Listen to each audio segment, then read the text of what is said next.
देखो, सूत जी ने कहा कि शरशैया पर सोए हुए भीष्म जी के समीप में जाकर धर्मात्मा युधिष्ठिर ने प्रणाम करके यह वचन कहा। युधिष्ठिर ने कहा, हे पितामह, क्रोध युक्त भीमसेन ने कौरवों में से मुख्यों को मार दिया है।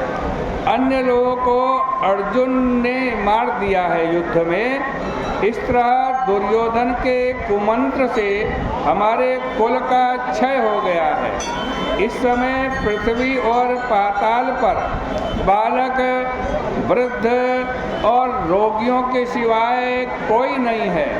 भरत वंश में हम केवल 5 बचे हैं।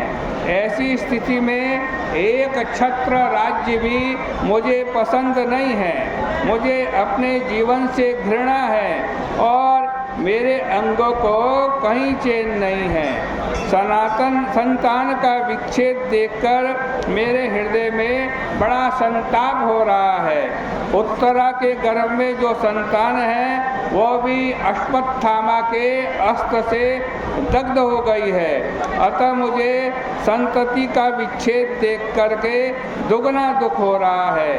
हे पितामह, आप मुझसे कहिए कि अब मैं क्या करूं, कहाँ जाऊं, जिससे मुझे तत्काल चिरंजीवी संतान प्राप्त हो। भीष्म जी ने कहा, हे राजन सुनिए, मैं व्रतों में उत्तम व्रत तुमसे कहता हूँ, जिसके श्रवण मात्र से चिरंजीवी संतान होती है। हे पार्थ, जो अमावस्या सोमवार से युक्त हो, उस दिन पीपल के समीप में जाकर विष्णु भगवान का पूजन करे और उस वृक्ष की 108 बार प्रदक्षिणा करे। उतनी संख्या के रत्न या फल का दान दे। हे राजन, यह व्रतराज विष्णु भगवान को अत्यंत प्रसन्न करने वाला है। प्रातःकाल सोमवती अमावस्या है। तुम उत्तरा से यह व्रत कराओ, उसका गर्भ जीवित हो जाएगा। उसका पुत्र गुणवान और त्रिलोकी में विख्यात होगा। भीष्म जी के वचन को सुनकर युधिष्ठिर ने कहा, इस व्रत को आप विस्तार से प्रकाशित कीजिए। मनुष्य लोक में इसको किसने प्रकाशित किया और इस व्रत का आरंभ किसने किया?